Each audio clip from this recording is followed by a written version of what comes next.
differential equation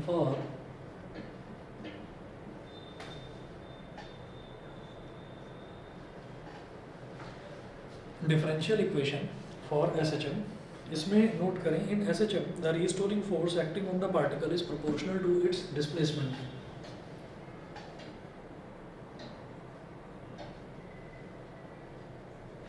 SHM मतलब simple harmonic motion.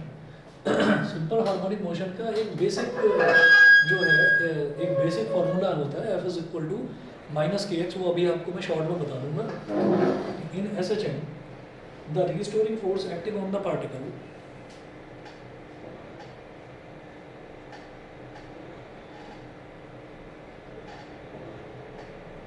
in SHM the restoring force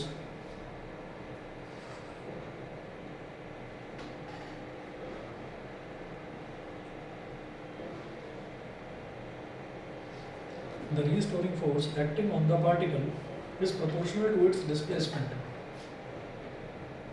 Is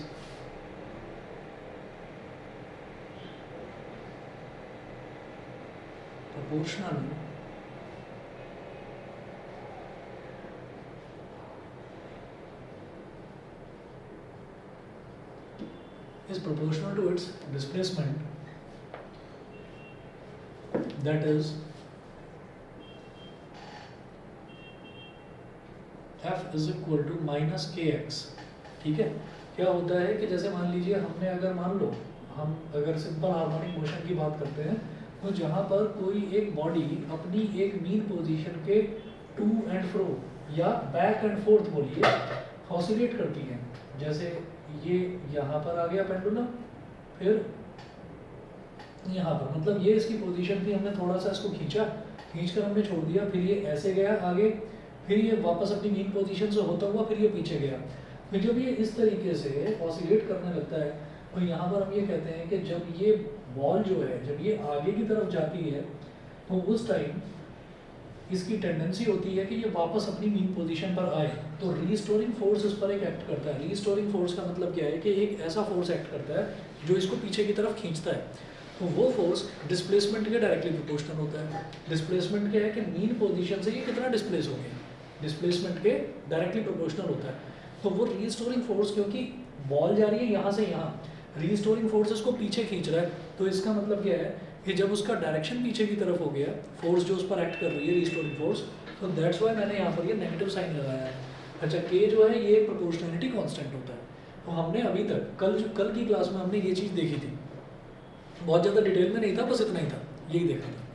उसके बाद जो इम्पोर्टेंट है वो है डिफरेंशियल इक्वेशन ऑफ SHM. अब जो डिफरेंशियल इक्वेशन है वो क्या होती है वो देखिएगा.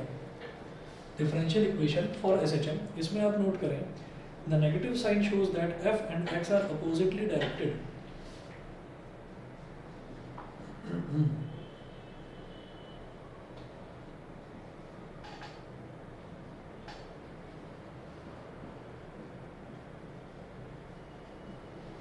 The negative sign shows that F and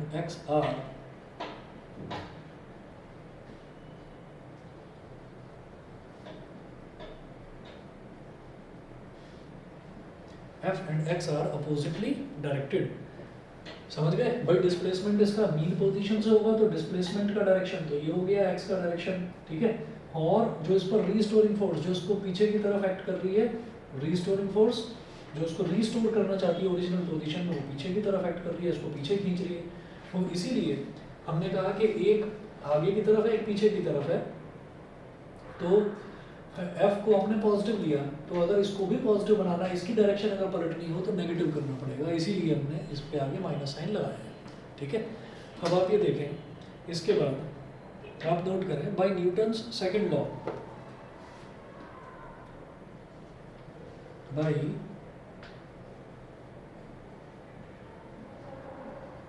Newton's second law. Newton's का सेकंड लॉ क्या है? F is equal two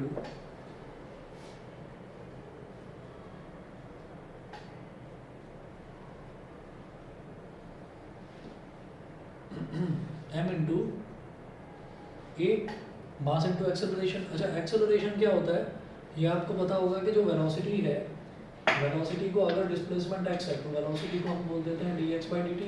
similarly acceleration को क्या बोल देते हैं dv by dt, यही होता है। तो इसमें d by dt of v क्या है, v है dx by dt। यानी कि मैं अगर dx by dt को, dx by dt का मतलब क्या है कि हमने x को एक बार टाइम के रिस्पेक्ट में डिफरेंशिएट करा है, फिर जो dx by dt आया अब इसको फिर से d by dt कर रहे हैं इसका, तो ये क्या हो जाएगा d इंटू डी एक्स, क्या लिखते हैं इसको डी स्क्वायर एक्स, और dt इंटू डी टी क्या हो जाएगा dt का होल स्क्वायर। लेकिन नॉर्मली उसको ऐसे लिख देते हैं हम dt स्क्वायर, उसको लिख देते हैं ऐसे dt स्क्वायर, एक्चुअल में dt का होल स्क्वायर है, ठीक है। तो हम एक्सेलरेशन को क्या लिख सकते हैं d square x by d t square. तो f is equal to m into d square x by d t square.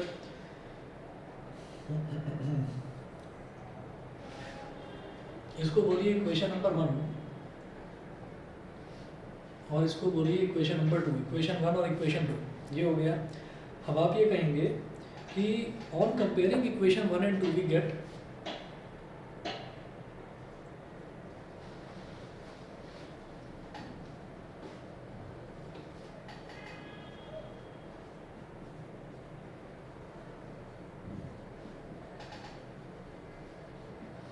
Equation 1 और 2 को अगर कंपेयर करेंगे तो हमारे पास क्या आ जाएगा m d square x by d t square is equal to minus k x, ठीक है। लिखिएगा m d square x by d t square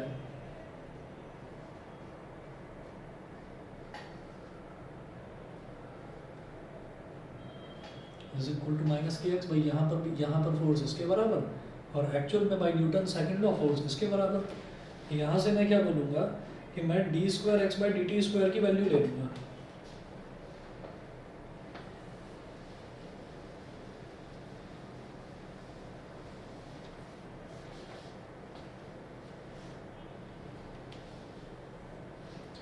यहाँ पर ये जो m मल्टीप्लाई हो रहा है इसको यहाँ डिवाइड में ले जाइए,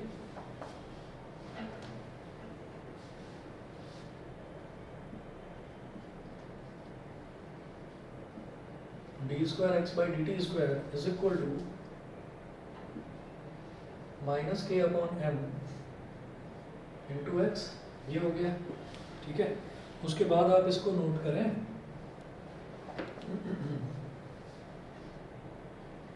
put k upon m is equal to omega square. Omega square क्या होता है, ये जैसे रेडियल वेलोसिटी होती है वैसे ही इसमें कहा जाता है एसएचएम में उसको एंगुलर फ्रीक्वेंसी बोल देते हैं, बिल्कुल सेम चीज़ है। जो सर्कुलर मोशन में रेडियल वेलोसिटी होती है, सर्कुलर वेलोसिटी होती है उसको ओमेगा बोलते हैं, वो उसी को एसएचएम में सिंपल हार्मोनिक मोशन में उसको एंगुलर फ्रीक्वेंसी बोल देते हैं। वो दोनों चीज़ इक्वल होती हैं, उसको मैंने प्रूव करके कल की क्लास में बताया था, एक बार देख लेना, ठीक है। 5 ही मिनट का कंसेप्ट है, देख लेना कल की क्लास में था। तो k upon m is equal to omega square. तो यहाँ पर हम के अपॉन एम की जगह ओमेगा स्क्वायर रख देंगे, ये हो गया d square x by d t square is equal to minus omega square x. इसको इधर ले आओ, d square x by d t square plus omega square x is equal to 0, ये हो गया। इसको हम बोलेंगे this is the differential equation of SHM. इसको अनबॉक्स कर लो और लिखिएगा this is the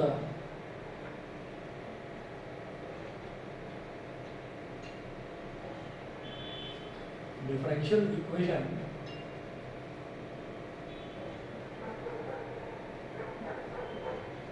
of SHM. अब आप लोगों को क्वाड्रेटिक इक्वेशन पता है, क्यूबिक इक्वेशन पता है, लेकिन डिफरेंशियल इक्वेशन नहीं पता। तो this is the first time कि आप लोग डिफरेंशियल इक्वेशन नाम की एक चीज़ देख रहे हो। देखो ऐसा होता है कि जैसे हम बात क्या करते हैं नॉर्मल, अगर हम मैथमेटिक्स की बात करें तो वहाँ पर हम ये कह देते थे कि a square x a x square sorry a x square plus b x plus c is equal to 0। तो हम यहाँ पर जो इसकी डिग्री होती थी ना, मतलब x की हाईएस्ट पावर होती थी, उससे बोल देते थे कि ये क्या है, यहाँ पर x की हाईएस्ट पावर क्या है 2 है, तो हम इसको बोल देते थे क्वाड्रेटिक इक्वेशन। ऐसा ही होता था, ठीक। अच्छा, अब इसी तरीके से अगर मान लो हम इसको 1 डिग्री बढ़ा दें, मतलब ax³ plus bx² plus cx plus d is equal to 0, तो यहाँ हाईएस्ट पावर क्या है 3 है, तो इसको हम बोल देते थे क्यूबिक इक्वेशन। जब हाईएस्ट पावर 4 हो जाती है तो उसको बोल देते हैं बाई क्वाड्रेटिक इक्वेशन। अब आ जाइए डिफरेंशिएशन की दुनिया में। तो डिफरेंशिएशन में हम ये बोलते हैं कि मैंने सबसे पहले बोला बेटा x, सबसे पहले मैंने बोला x के x कोई वेरिएबल है, इसको अगर हम टाइम के रिस्पेक्ट में डिफरेंशिएट करेंगे तो क्या आ जाएगा d/dt of x, d/dt of x, जिसको हम क्या बोल देते हैं dx/dt। इसको अगर एक बार और डिफरेंशिएट करेंगे तो ये क्या हो जाएगा d²x/dt²। ठीक है, तो हम ये कहेंगे कि अगर किसी भी इक्वेशन में अगर मान लीजिए हमारे पास dx/dt या d²x/dt वाली टर्म आती है तो हम उसको डिफरेंशियल इक्वेशन बोल देंगे। ठीक है, अब जैसे देखो ax² plus bx plus c ये है, इसको क्वाड्रेटिक इक्वेशन बोलते थे। अगर मान लीजिए इसमें ये बीच में x वाला टर्म गायब हो जाए, मान लो ax² प्लस c बचे इज इक्वल टू 0, तब भी तो ये क्वाड्रेटिक ही होगा। क्वाड्रेटिक इक्वेशन बताने का तरीका सिर्फ ये होता है कि भाई उसमें जो वेरिएबल है, वेरिएबल की हाईएस्ट पावर 2 होनी चाहिए। ठीक है, तो उसको हम क्वाड्रेटिक इक्वेशन बोल देते हैं। सिमिलरली डिफरेंशियल इक्वेशन कोई है या नहीं है, ये बताने का तरीका ये है कि उसमें d²x/dt² या dx/dt वाली कोई टर्म आनी चाहिए। ठीक, तो जो नॉर्मल जो इक्वेशन है, जो बेसिक इक्वेशन है SHM की, वो ये है कि कोई भी पेंडुलम ऐसे घूमती है या कोई भी चीज़ अगर ऑसिलेट होती है, तो जब वो ऑसिलेट होगी अपनी मीन पोजीशन से आगे जाएगी ना, तो जो उसका डिस्प्लेसमेंट है, डिस्प्लेसमेंट के अपोजिटली डायरेक्टेड एक फोर्स उस पर एक्ट करेगा। नहीं तो पेंडुलम ऐसे जाकर वहीं रुक जाती, वो पेंडुलम वापस इसी वजह से आ रही है कि एक फोर्स उसको वापस खींच रहा है, उसको हम बोल देते हैं रिस्टोरिंग फोर्स। तो उसकी बेसिक इक्वेशन है F=−kx। तो हमने F=ma, ये हम पढ़ते आ रहे हैं 9th क्लास से, force is equal to mass into acceleration. Acceleration होता है d²x/dt²। तो हमने इनको कंपेयर करके जो ये इक्वेशन बनाई है, इसको हम बोल देते हैं डिफरेंशियल इक्वेशन ऑफ SHM। यहाँ तक क्लियर? ठीक है, डिफरेंशियल इक्वेशन ऑफ SHM से फिर हम इसमें और आगे एक चीज़ देखेंगे, हमको वेलोसिटी निकालना भी आएगा कि सिंपल हार्मोनिक मोशन की वेलोसिटी निकालो, एक्सेलरेशन का भी रिलेशन आएगा, वो अब देखते हैं इसके बाद। यहाँ तक तो क्लियर है? बताइए भाई ऑनलाइन वाले, अंशित, नव्या, नित्या, क्लियर है? Yes sir. ठीक है, अच्छा। उसके बाद हम ये कहेंगे कि एक चीज़ ऐसी है, जैसे आप सब बच्चे चाहे मैथ्स वाले हों या बायो वाले हों, आप सब बच्चों के लिए डिफरेंशियल इक्वेशन बिल्कुल नया है। ये आप 12th के भी टर्म 2 में पढ़ोगे, पार्ट 2। 12th की जो मैथ्स की बुक्स हैं वो 2 पार्ट्स में डिवाइडेड है, पार्ट 1 और पार्ट 2। जैसे 11th की एक है, वहाँ 2 पार्ट्स में डिवाइडेड है, तो उसकी भी आप सेकेंड पार्ट में पढ़ोगे। तो डिफरेंशियल इक्वेशन अभी बहुत दूर की चीज़ है, उसको आप बाद में देखेंगे, लेकिन देखना है आपको 12th में। हमें जब भी कोई डिफरेंशियल इक्वेशन होती है, जैसे एक क्वाड्रेटिक इक्वेशन है ax² plus bx plus c is equal to 0, तो इसको सॉल्व करने के कई मेथड होते थे। मेकिंग द परफेक्ट स्क्वायर एक ये मेथड था, एक मेथड था फैक्टराइजेशन मेथड, एक मेथड था आपका Shridharacharya rule, -b plus minus √b² - 2ac 4ac/2a, है ना। तो उसको सॉल्व करने के अलग अलग तरीके होते थे। डिफरेंशियल इक्वेशन को भी सॉल्व करने के 3 तरीके हैं, वो तरीके तो बाद में देखना, उसको छोड़ो। ठीक है, बायो वालों को वो देखना ही नहीं है। हाँ, जब इसको सॉल्व करेंगे तो करके एक सॉल्यूशन आएगा, आपको बस वो सॉल्यूशन की एक लाइन याद रखनी है। आपसे कोई पूछेगा नहीं कि वो आपको करके दिखाना है, स्कूल में भी आपके टीचर बस बता देंगे कि ऐसी इक्वेशन का सॉल्यूशन ये होता है, बस। तो वो याद रखना है। हालांकि उसको प्रूव किया जा सकता है, लेकिन प्रूव करने में फालतू की मेहनत लगेगी, वो काम की चीज़ नहीं है। तो एक लाइन लिख लीजिए जो आपको लर्न ही करनी है, लिखिएगा कि इसको इक्वेशन नंबर 3 बोल दीजिए। The solution of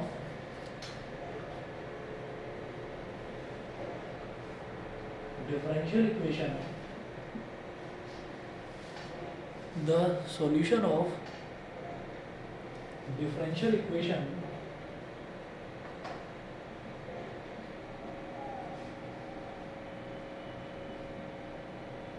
of the type shown in the solution of differential equation of the type shown in equation 3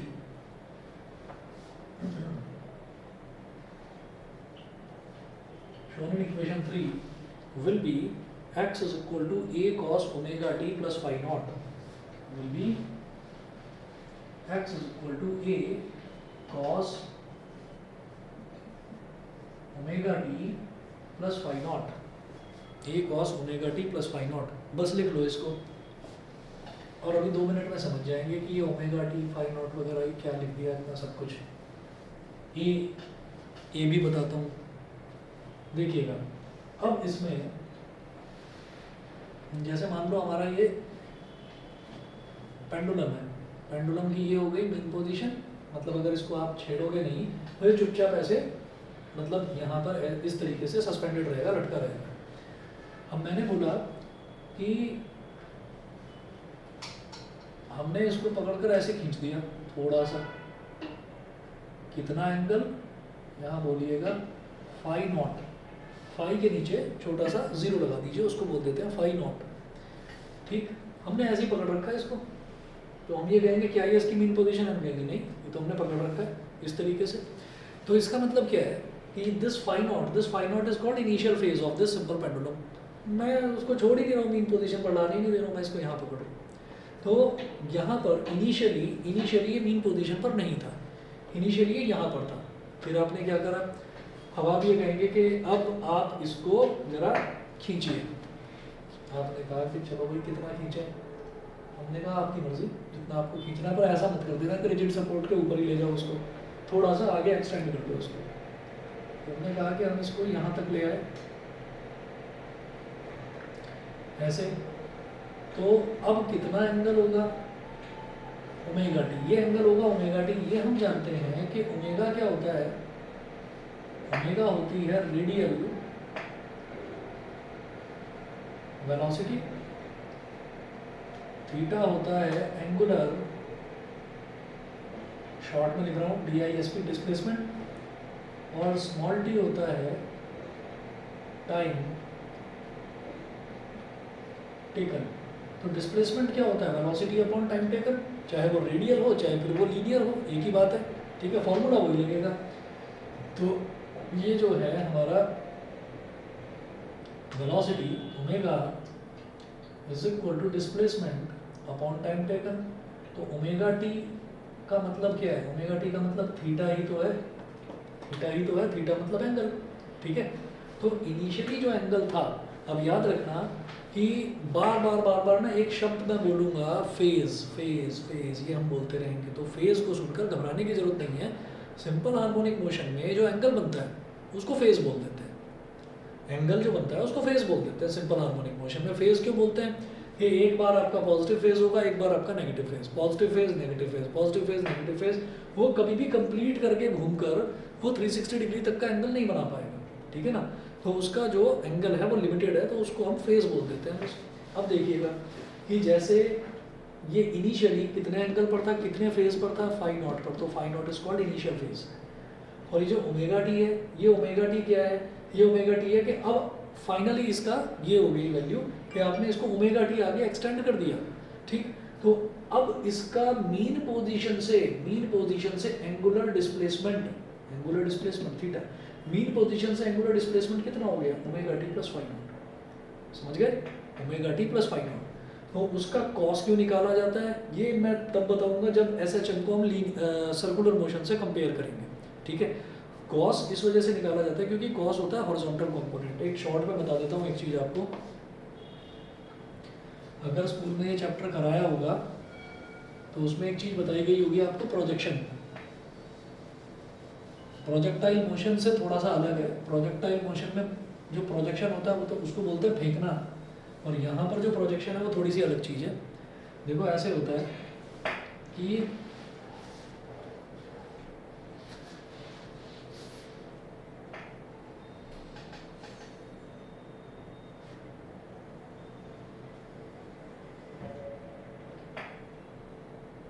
कोई भी प्लेन है उसको हम इस तरीके से 1 2 3 4 क्वाड्रेंट्स में डिवाइड कर देते हैं। कैसे, एक्स एक्सिस और वाई एक्सिस। तो जब भी एक्स एक्सिस और वाई एक्सिस बनेगी तो वो प्लेन 4 टुकड़ों में डिवाइड हो जाएगा। ठीक है, अब मैंने सर्कल क्यों बनाया ये अभी आप समझेंगे। अब मैंने ये बोला कि एक बार ये इधर गया तो हम क्या करते हैं, हम ना जैसे डिस्प्लेसमेंट, मान लीजिए मेरे को डिस्प्लेसमेंट और टाइम का ग्राफ बनाना है, तो टाइम इधर है, अब डिस्प्लेसमेंट, अब यहाँ पर ना ये भी सवाल उठता है कि ये कैपिटल ए क्या है। कैपिटल ए होता है इसका मैक्सिमम डिस्प्लेसमेंट, के मैक्सिमम कहाँ तक ये जा रहा है, उसको हम कैपिटल ए बोल देते हैं। तो मैंने ये कहा कि ये वाला पॉइंट हो गया बेटा, ये वाला कैपिटल ए, ये वाला पॉइंट हो गया माइनस है, ठीक है। इसका मतलब क्या है कि टाइम जब थोड़ा था, मतलब जब जीरो था तब तो बॉडी रुकी हुई थी, फिर टाइम थोड़ा सा बढ़ा तो उसका डिस्प्लेसमेंट थोड़ा सा बढ़ गया। भाई ए यहाँ पर मैंने वाई एक्सेस पर दिखा रखा है, इसका मतलब मैं वर्टिकली क्या दिखा रहा हूँ, मैं डिस्प्लेसमेंट दिखा रहा हूँ, ठीक है। तो टाइम मान लो 1 सेकंड हुआ, तो 1 सेकंड पर वो हो सकता है 1 मीटर आगे खिसक गया हो, तो इसका इतना डिस्प्लेसमेंट, ठीक है। फिर मैंने 2 सेकंड देखा तो 2 सेकंड पर इतना, फिर 3 सेकंड देखा तो इतना। तो क्या होता है कि अगर मैं इसका ग्राफ बनाऊंगा तो एक पॉइंट पर ये डॉट्स सारे के सारे मिलते हुए ये यहाँ पहुँच जाएंगे, ये यहाँ पहुँच जाएंगे। उसके बाद क्या होगा, यहाँ मतलब मैक्सिमम पॉइंट पर पहुँच गई ये बॉल, ठीक है, मैक्सिमम एम्पलीट्यूड पर पहुँच गई। जब ग्राफ बनाते हैं तो ऐसे ही बनाते हैं, मेरी बात समझ में आ रही है, ठीक है। ग्राफ में यहाँ तक पहुँच गया, बॉल तो इधर जा रही है, अब बॉल ने वही वापस आना शुरू करा, वापस आना शुरू करा, यानी कि डिस्प्लेसमेंट कम कम कम कम कम कम होता चला गया।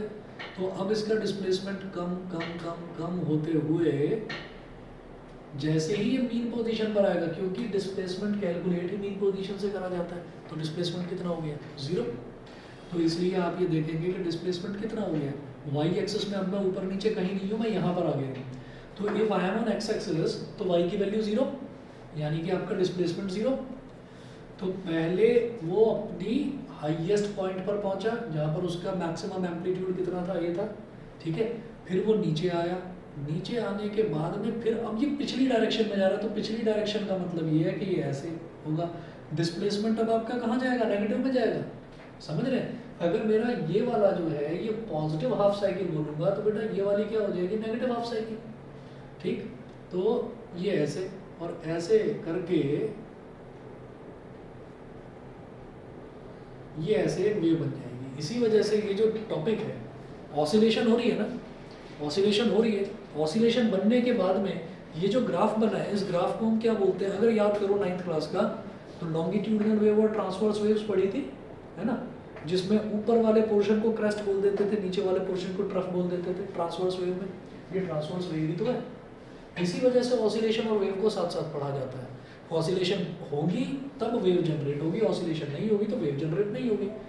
कोई वेव कोई नई चीज़ नहीं है, ग्राफ है, ग्राफ को ही वेव बोल दिया। एक ऐसा ग्राफ जो एक बार ऊपर उठता है फिर नीचे जाता है, फिर ऊपर उठता है फिर नीचे जाता है, तो ऐसे ग्राफ को ही हम वेव बोल देते हैं। फेज कोई नई चीज़ नहीं है, सिंपल हार्मोनिक मोशन में ही जो एंगल है उसको फेज बोल देते हैं। इनिशियली अगर कोई एंगल है तो इनिशियल फेज, ठीक है। फाइनली कुछ एंगल है तो इन दोनों का जो टोटल है वो हमारा final phase, omega t plus final. मेरी बात समझ में आ गई। अब यहाँ पर ए जो है, ये ए क्या है, इसका मैक्सिमम एम्पलीट्यूड, तो मैंने ओमेगा टी समझ लिया, ओमेगा टी समझ लिया, ओमेगा टी इज नथिंग, ये एंगल ही है, थीटा है। फाई नोट क्या है, ये इनिशियल एंगल है, ये मेरे को समझ में आ गया, मेरे को कैपिटल ए समझ में आ गया, मैक्सिमम एम्पलीट्यूड कैपिटल ए। अभी तक कॉस की कहानी समझ में नहीं आई, कॉस की कहानी अब समझेंगे। देखो हमने इसको वेव को हमने नॉर्मल जो हमारा कार्टेशियन कोऑर्डिनेट सिस्टम होता है, एक्स एक्सिस और वाई एक्सिस, इस पर प्लॉट करने का सोचा। तो आप क्या करें, आपने ये लिया, ये वाला पॉइंट, आपने कहा कि इस पॉइंट से यहाँ पर मैं एक परपेंडिकुलर ड्रॉप करूँगा, कर दिया। फिर मैं कहूँगा नहीं जी आप अगले पॉइंट से यहाँ पर एक परपेंडिकुलर ड्रॉप करूँगा, कर दिया। अगले पॉइंट से यहाँ पर एक परपेंडिकुलर ड्रॉप, ठीक है। अगले पॉइंट से यहाँ पर, अगले पॉइंट से यहाँ पर, टॉप पॉइंट से जब आप परपेंडिकुलर ड्रॉप करेंगे तो यहाँ पहुँच जाएंगे, ठीक है।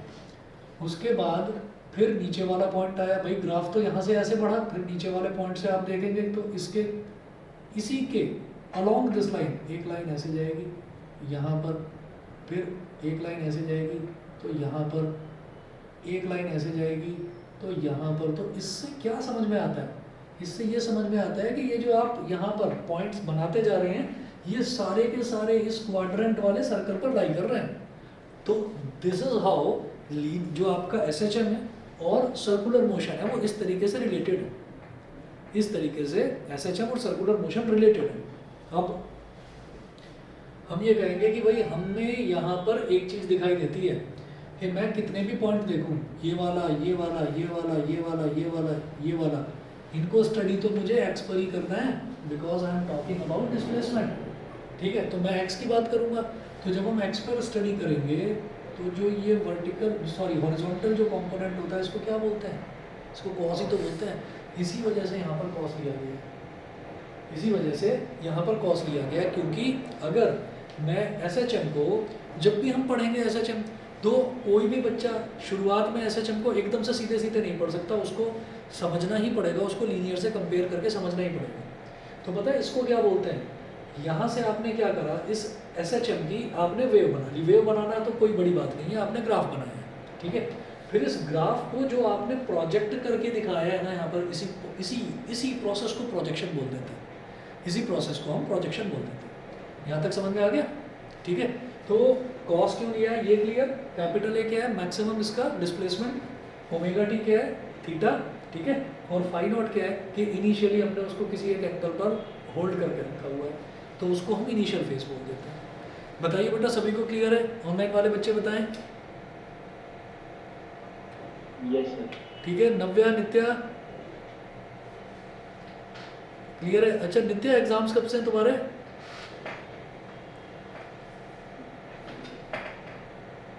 मेरे को ना टाइप करके भेज दो, तुम कुछ बोल तो रही हो लेकिन आवाज़ नहीं आ रही यहाँ। चलिए अब आप देखिएगा कि इसका सॉल्यूशन ये हो गया, x = a cos omega t + phi naught. अब देखना सर डायग्राम बनाने, ये डायग्राम ये बना दो, अभी इसको अभी रहने दो, क्योंकि ये मैं डिटेल में बनवाऊंगा प्रोजेक्शन वाले टॉपिक में, मेरे को बनवाना है।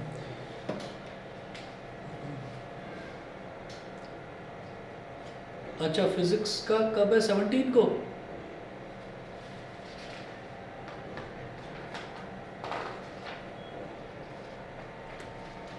ओके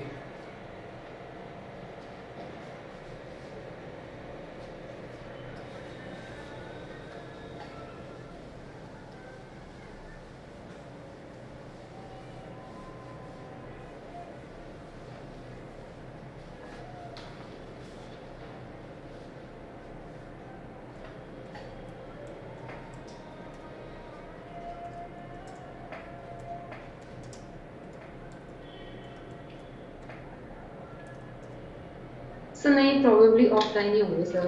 अब आई है आवाज़, पहले नहीं आ रही थी। ये सर ने फिक्स करने की कोशिश की। चलिए ठीक है बेटा, सिलेबस तो हमारा पूरा हो नहीं पाया अभी तक। कुछ पूछना हो एक्स्ट्रा क्लास वगैरह की कुछ ज़रूरत तो बता देना मुझे। ये सर स्कूल में भी खत्म नहीं कराया, पता नहीं कैसे सर जल्दी जल्दी में कर तो रहा है। 17 को एग्जाम कैसे है जब खत्म नहीं कराया, तो उसमें बताया कुछ सिलेबस रिड्यूस कराया क्या? तो नहीं, जो सीबीएसई ने बताया सिर्फ वही रेडियोस है और कुछ नहीं है। तो करवाया कहाँ तक है, काइनेटिक थ्योरी तक या कहाँ तक, ये ऑसिलेशन हो गया? सर ऑसिलेशन अभी सर करवा ही रहे हैं, ऑसिलेशन ऑफ वेव्स वगैरह, बट सर हुआ नहीं है खत्म अभी, मतलब। तो सुनो, फिर एक चीज़ का ध्यान रखना, इस दौरान जो कराएंगे ना, इस दौरान जो कराएंगे, अगर आप क्लास Yes, अटेंड sir. कर रहे हो तो ठीक है, अगर नहीं कर रहे हो तो किसी भी बच्चे से पूछ लेना। इस दौरान अगर मान लीजिए वो 4-5 टॉपिक कराएंगे तो उसी में से कुछ आ जाएगा, क्योंकि Okay, sir. हाँ Okay, sir. क्योंकि आज 11 तारीख है, तो वो 17 को अगर फिजिक्स का एग्ज़ाम है और तुम्हारे एग्ज़ाम्स स्टार्ट हो चुके हैं। नहीं सर, फर्स्ट एग्जाम ही फिजिक्स है सर। अच्छा फर्स्ट एग्ज़ाम फिजिक्स का ही है और 17 को ही है, तो मतलब मुझे लगता नहीं है कि मतलब वो इतनी स्पीड से करा पाएंगे कि ये ऑसिलेशन वेव वगैरह सब करा दें। तो टॉपिक्स का ध्यान रखना, कोई ना आए समझ में तो बता देना मुझे। चलिए जी, अब ठीक है इस सर। हाँ जी, अब इसके बाद आप ये देखिएगा, अब मैं क्या करने वाला हूँ कि जैसे ये इसका सॉल्यूशन है, तो इसको समझाने की कोशिश करेंगे आप कि जैसे x = a cos omega t + phi naught है हमारे पास, तो इसको ना अब आप क्या करिए, इसको इक्वेशन नंबर 4 बोल दो, ठीक है। x = a cos omega t + phi naught को मैंने इक्वेशन नंबर 4 बोल दिया। अब मैं ये कहूँगा differentiate both sides with respect to small t,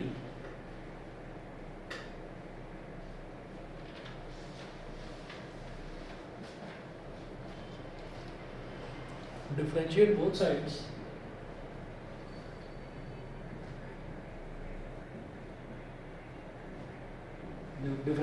sides with respect to t। तो जब t के रिस्पेक्ट में डिफरेंशिएट करेंगे तो क्या हो जाएगा ये dx by dt is equal to a तो कांस्टेंट है तो a तो कांस्टेंट रहेगा, और फिर जब cos को डिफरेंशिएट करेंगे t के रिस्पेक्ट में तो cos का डिफरेंशियल होता है माइनस साइन, तो माइनस साइन और ब्रैकेट में लिखिए omega t plus pi not. अब एज पर चेन रूल क्या होता है कि आपने सबसे पहले देखो कांस्टेंट अगर कहीं मल्टीप्लाई हो रहा है तो वो एज इट इज रहेगा, फिर आपने कॉस जो है कॉस को आपने डिफरेंशिएट कर दिया, कॉस का डिफरेंशियल होता है माइनस साइन, आगे जो भी लिखा है वो एज इट इज लिखा रहेगा। उसके बाद जो ये आगे लिखा हुआ है इसको भी फर्दर डिफरेंशिएट करते हैं, चेन रूल ये कहता है। तो अब मैं omega t plus pi not को डिफरेंशिएट करूंगा विद रिस्पेक्ट टू टी, तो जब ओमेगा टी को टी के रिस्पेक्ट में करेंगे तो ओमेगा एक कांस्टेंट है और टी का डिफरेंशियल क्या हो जाएगा 1, तो ओमेगा हो गया, सिर्फ ओमेगा बचा, टी का डिफरेंशियल हो गया 1, और फाई नॉट जो है फाई नॉट का हो जाएगा 0। फाई नॉट तो एक कांस्टेंट है जो कि अकेला लिखा हुआ है, कांस्टेंट जब अकेला लिखा रहता है तो उसका डिफरेंशियल 0 होता है, जब कांस्टेंट किसी टर्म के साथ मल्टीप्लाई हो रहा होता है तो कांस्टेंट को एज इट इज छोड़ देते हैं, तो ये 0 हो गया। इसका मतलब dx by dt क्या बन गया ओमेगा, बस इधर ओमेगा बचा, इधर कांस्टेंट a है माइनस साइन, तो देखो minus a omega sine omega t plus phi naught, ठीक है, ये हो गया। अब लिखिएगा again differentiated, again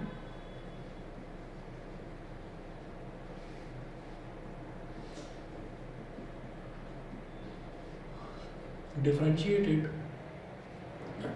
with respect to t. इसको फिर से आप टी के रिस्पेक्ट में डिफरेंशिएट करें तो d by d t of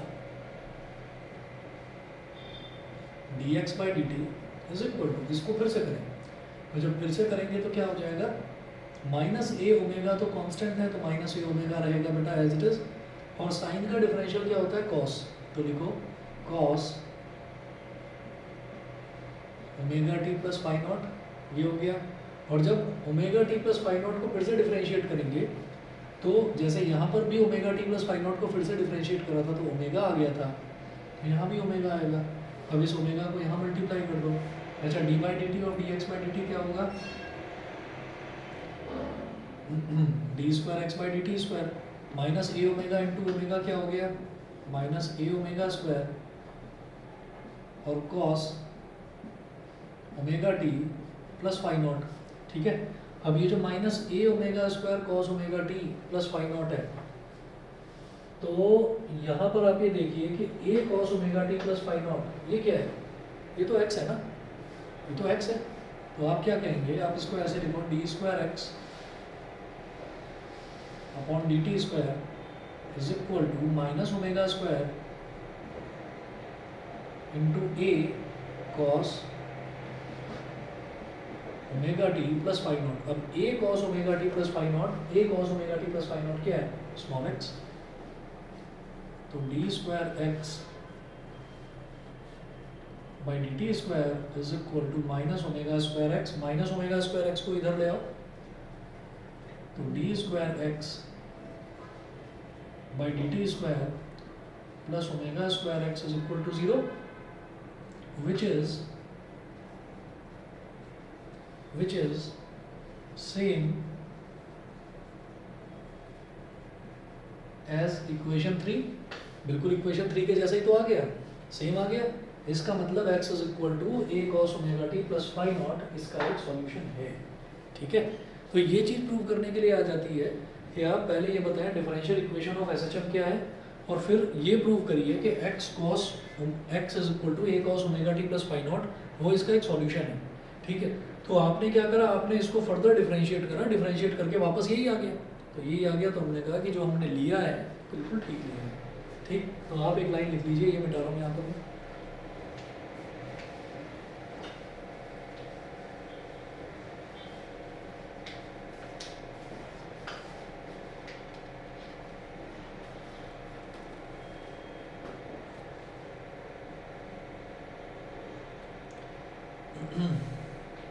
it proves that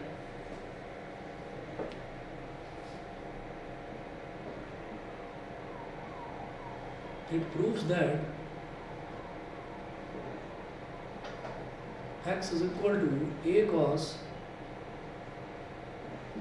omega t plus phi naught is the only solution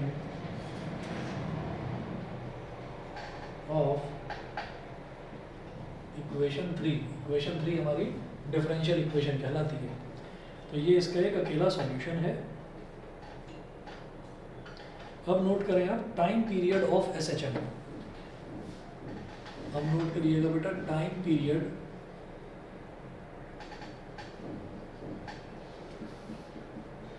of SHM। देखिए टाइम टेकन और टाइम पीरियड में अंतर क्या होता है कि जो टाइम पीरियड है, टाइम पीरियड का मतलब ये है कि कितने टाइम में एक पार्टिकल अपनी एक साइकिल पूरी कंप्लीट कर लेता है, कि आगे जाना और फिर वापस पीछे आना, तो वो कहलाता है time period.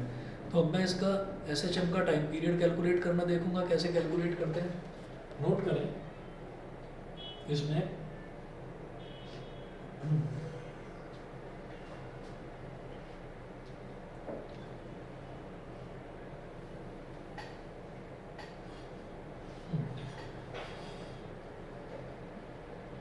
if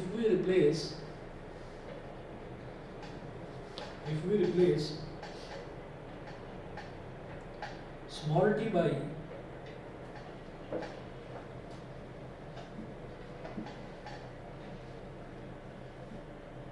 t plus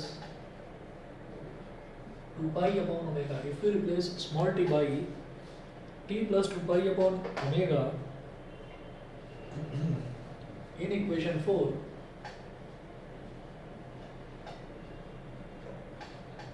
if we replace t by t plus 2 pi upon omega in equation 4, then we get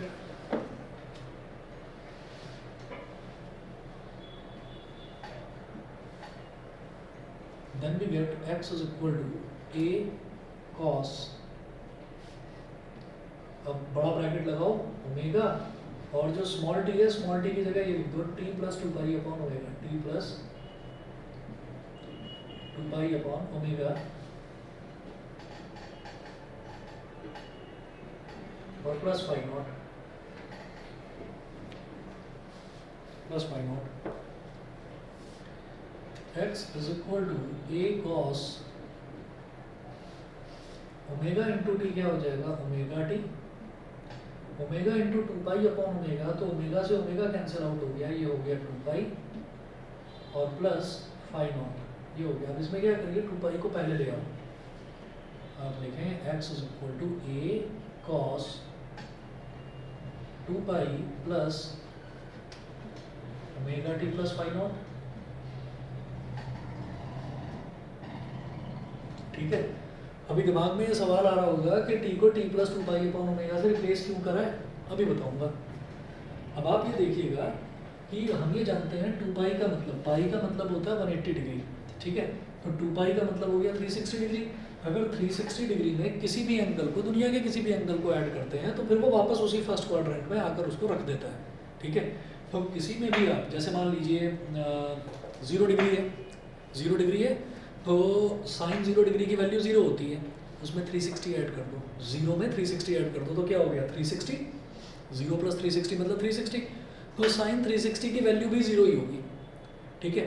तो दुनिया के किसी भी एंगल में आप 360 ऐड कर दीजिए, तो 360 का मतलब क्या है कि वो घूम फिर कर वापस अपनी उसी इनिशियल पोजीशन में आ गया। इसका मतलब ये है कि 360 ऐड करने पर एंगल में कोई फर्क नहीं पड़ता, वो सेम वैल्यू डिलीवर करता है आपको। तो अब हम ये कहेंगे कि 2 पाई प्लस थीटा हमेशा cos 2 पाई प्लस थीटा हो, sin 2 पाई प्लस थीटा हो, tan 2 पाई प्लस थीटा हो, वो tan थीटा के, cos थीटा के, sin थीटा के ही इक्वल होता है। तो x is equal to a cos, same आ जाएगी वैल्यू क्योंकि 2 पाई ऐड करने से कोई फर्क पड़ता नहीं, omega t plus phi naught, तो ये तो ओरिजिनल वैल्यू आ गई हमारी। इसका मतलब क्या है, इसका मतलब ये है कि इस दौरान जो हमने जैसे a cos omega t plus phi naught है, इसका मतलब ये है कि मैंने t को t स्मॉल टी को टी प्लस 2 पाई से रिप्लेस कर दिया, सब्सटीट्यूट कर दिया, तो क्या हुआ कि मेरे को वापस जो है डिस्प्लेसमेंट इनिशियल वाला ही मिल गया। इनिशियल वाला डिस्प्लेसमेंट मिलने का मतलब क्या है कि उसने पूरी साइकिल कंप्लीट करके अपनी इनिशियल पोजीशन पर आ गया। एक साइकिल कंप्लीट करने पर टाइम टेकन जो होता है उसी को हम टाइम पीरियड बोल देते हैं, ठीक है ना। और टाइम पीरियड कैलकुलेट करने के लिए पहले जो है मैंने टी प्लस 2 पाई ऐसे ही रख दिया, ऐसे ही रख दिया। उसके बाद हम ये देखते हैं कि क्या मेरे को वापस इनिशियल वैल्यू मिल रही है डिस्प्लेसमेंट की। हम कहेंगे हाँ वही मिल रही है initial value, a cos omega t plus pi naught मिल गया। तो इसका मतलब क्या है कि यहाँ पर एक साइकिल कंप्लीट हो चुकी है, एक साइकिल कंप्लीट होने में जो टाइम लगेगा वही टाइम पीरियड है, ठीक है। तो अब आप इसमें नोट करेंगे, मैं मिटा रहा हूँ इधर से लेफ्ट साइड से, यहाँ लिखेंगे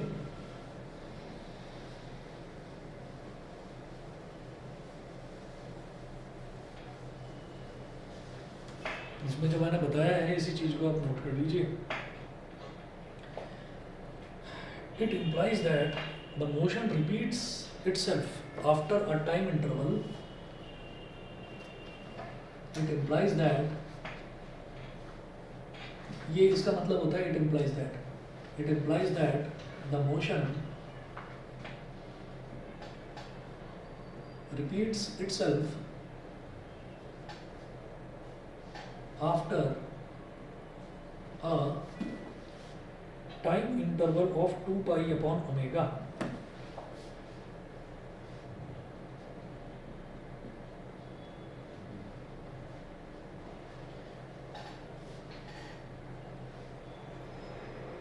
क्यों? क्योंकि नॉर्मली तो टी था, मैंने टी में बस ये टाइम ऐड ही तो कर दिया, तो 2 पाई अपॉन ओमेगा हमने टाइम ऐड कर दिया। जैसे हमसे किसी ने ये बोला कि भाई तेरा डिस्प्लेसमेंट मैं चेक करना चाहता हूँ, ठीक है।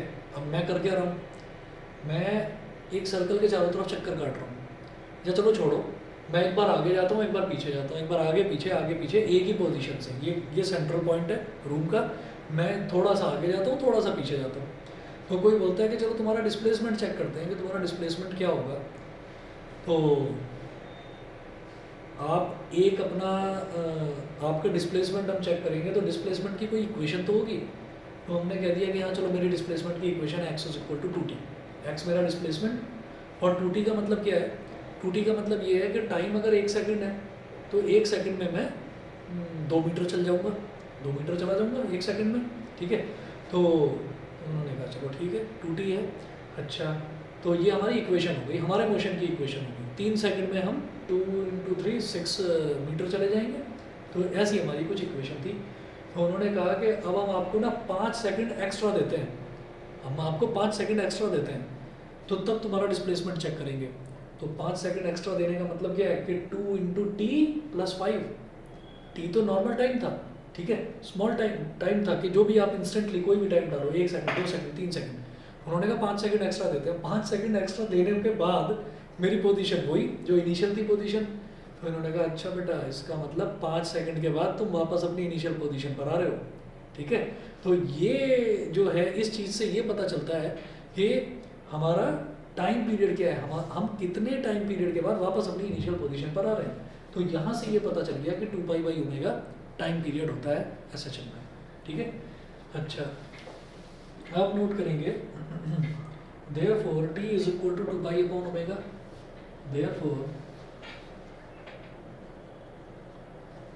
t is equal to 2 pi upon omega। अच्छा ओमेगा को क्या बोलेंगे, ये ओमेगा स्क्वायर क्या है k अपॉन m है, इसका एक प्रूफ है जो हमारे काम का नहीं है, इसका एक प्रूफ है जो हमारे काम का नहीं है, बस याद रखिए omega square is equal to k upon m होता है।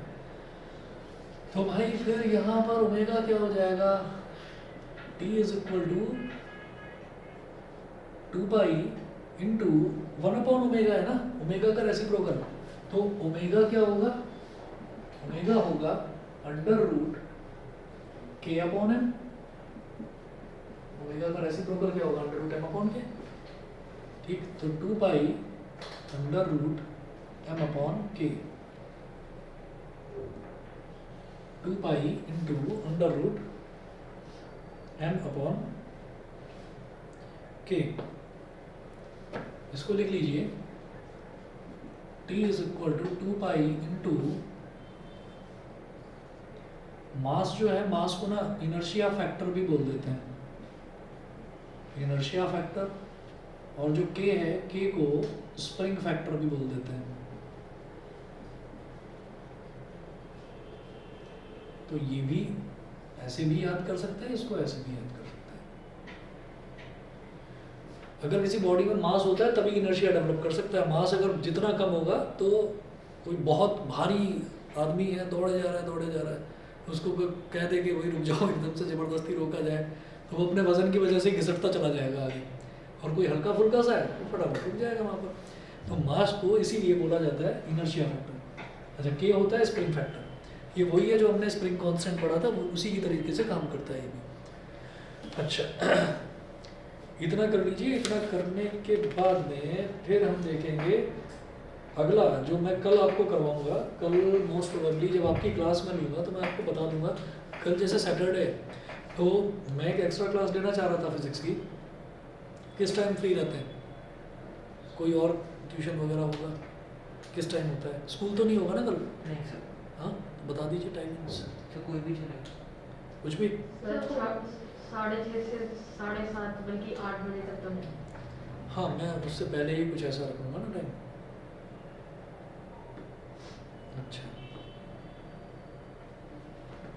ठीक है, चलो मैं बता दूँगा। दोपहर में मैं 2 या 2:30 बजे रख लूँ तो चलेगा ना? कोई प्रॉब्लम तो नहीं? ठीक है, चलिए ठीक है। तो कल वाला जो टॉपिक है वो इम्पॉर्टेंट है और उसको इम्पॉर्टेंट मार्क कर लेना। वो सीधा सीधा पूछा जाता है, relation between SHM and circular motion. तो डेरिवेशन है इसका, कल करवाते हैं। Bye sir. Okay, bye.